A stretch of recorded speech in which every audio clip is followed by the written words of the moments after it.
tinatawag niyo ako? May iba pa ba rito na tinatawag na Mandu? Sige na. Gawin mo na yung gagawin mo. Ngayon na ba? Okay, sige. Hanep, ang galing talaga ng errand girl natin. Ibang klase. Bakit talaga siya tawagin na Mandu eh? Sinabi ko ba?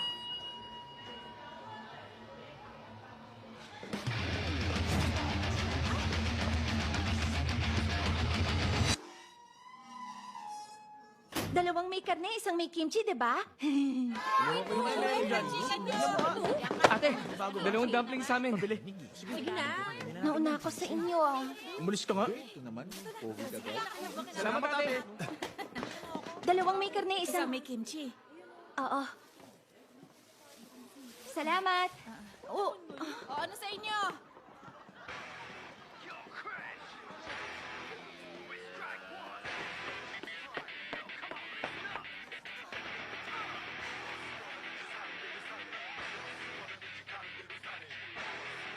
Nasaan kaya siya? Wala pa kaya si Yunbin?